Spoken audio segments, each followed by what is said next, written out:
काशीदीप prime news में आपका स्वागत है। ताज़ा खबरों को देखने के लिए काशीदीप प्राइम न्यूज के साथ बने रहे। कांग्रेस ने प्रधानमंत्री नरेंद्र मोदी से पूछे काशी के 5 सवाल।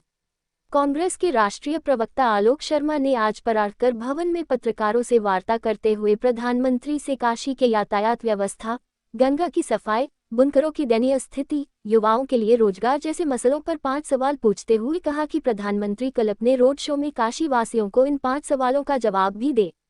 पत्रकार वार्ता में कांग्रेस के जिला अध्यक्ष राजेश्वर सिंह, महानगर अध्यक्ष राघवेंद्र चौबे, शैलेंद्र सिंह सहित अन्य पदाधिकारी मौजूद रहे। नवनीत श्रीवास्तव की रिपोर्ट, वाराणसी। पटना नहीं, वाराणसी की बात हो रही है। आप सुने तो सही ना, अभी भी यहाँ पर भी तमाम लोग ऐसे हैं जो हमारे साथ पूरा कंधे से कंधा मिलाकर चल रहे हैं। ये कांग्रेस के प्रत्याशी की प्रेस कॉन्फ्रेंस थी। कांग्रेस के एक कंपनी पहले आई थी सहारा, उस कंपनी ने बहुत लोगों को ठगा था और लगभग 4-5 महीने पहले हर तहसील पे हजारों की तादाद में फॉर्म भरे गए थे कि सहारा का जो पैसा डूबा है वो लोगों को मिलेगा। हम पूछना चाहते हैं कि उसमें भी भ्रष्टाचार हो गया। प्रधानमंत्री जी, आपकी कंस्टिट्यूएंसी में लोगों के फॉर्म भरने के लोगों ने 100-100, 200 रुपए खा लिए। वो जो फॉर्म भरवाए थे उनका पैसा कब तक मिलेगा? आप केवल और केवल अपने बड़े व्यापारी मित्रों की ही मदद करेंगे या गरीब लोगों की तरफ भी देखेंगे? तो हमारा पहला सवाल, बनारस के लिए यातायात की को सुधारने के लिए कौन से कदम उठाए? मोदी जी बताइए। स्मार्ट सिटी बनाने के लिए बनारस को क्या किया वो बताइए। बनारस के युवाओं के रोजगार के लिए कौन से कदम उठाए वो बताइए। यहाँ के किसानों के लिए आपने कौन कौन से कदम उठाए वो बताइए। माँ गंगा की सफाई अभी तक क्यों नहीं हुई, उसके ऊपर एक व्हाइट पेपर लेकर आइए।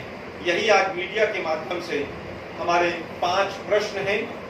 मोदी जी आप कल आए तो कृपया इन प्रश्नों का उत्तर दें। के बाद 3 दिन के बाद लखनऊ में खड़गे साहब आ रहे हैं और तमाम बड़ी बड़ी प्रेस कॉन्फ्रेंस हो रही हैं। लेकिन दुर्भाग्य है कि हिंदुस्तान में कई लाख पत्रकार हैं, लेकिन शायद सबकी रीढ़ की हड्डी समाप्त हो गई है कि सब मिलकर देश के प्रधानमंत्री से 10 वर्ष में एक प्रेस कॉन्फ्रेंस नहीं करा पाए। दुर्भाग्य है 50 पत्रकार इकट्ठे होकर मोदी जी को एक चिट्ठी नहीं लिख पाए कि आप एक प्रेस कॉन्फ्रेंस क्यों नहीं करते।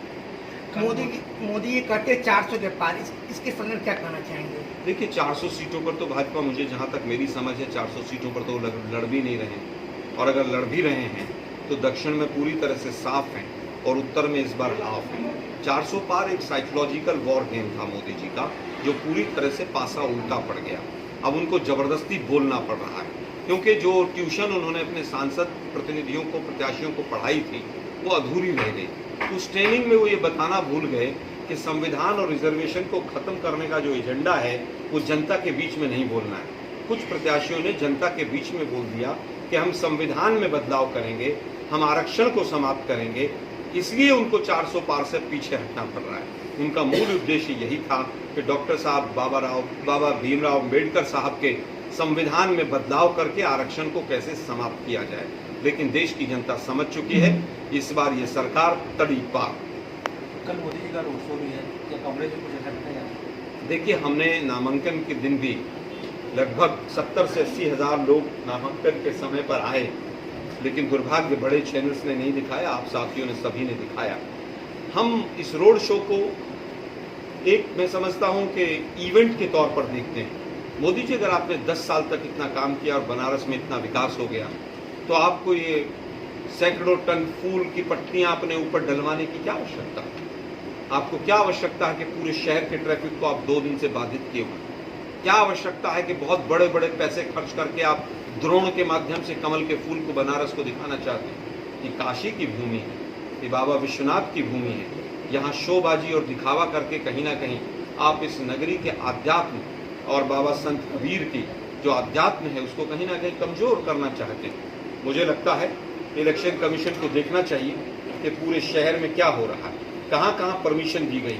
डीएम को बताना चाहिए कि क्या पूरे शहर को बंद करने की परमिशन है? आज से ही आपने रास्ते बंद कर दिए हैं। जिस तरह से तमाम जगह जगह पर जितना पैसा खर्च हो रहा है, होर्डिंग से लेकर और पूरी सड़कों पर गड्ढे खोद दिए गए हैं, ये गड्ढे खोदने की परमिशंस कहाँ कहाँ से ली गई? इलेक्शन कमीशन तो खैर उनकी कठपुतली बना ही हुआ है, लेकिन बनारस की जनता सब देख रही है। क्या आपको लगता है कि वाराणसी में निष्पक्ष चुनाव होगा? निष्पक्ष चुनाव होना चाहिए। भारतीय लोकतंत्र के लिए निष्पक्ष ट्रांसपेरेंट चुनाव होना अति आवश्यक है, लेकिन आज जिस तरह से स्कूलों को बंद कर दिया जाता है, इलेक्शन कमीशन अपोजिशन की पार्टीज को कई कई महीने मिलने का समय नहीं देता है। इस इलेक्ट्रॉनिक युग में 11-11 दिन लग जाते हैं कि कितना वोट परसेंटेज है, और अभी तक इलेक्शन कमीशन ये नहीं बता रहा है कि पहले, दूसरे, तीसरे चरण में टोटल वोट पोल कितना हुआ है। तो कहीं ना कहीं निष्पक्षता के ऊपर प्रश्न चिन्ह भी लगते हैं। खड़गे साहब ने इसी संदर्भ में एक पत्र लिखा, उसका जवाब भी हमें संतोषजनक नहीं मिला।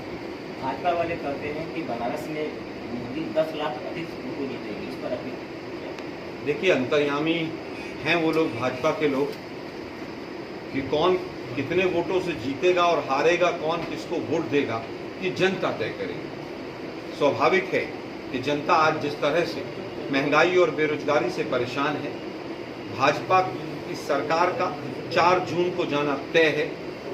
बनारस का भविष्य बनारस की जनता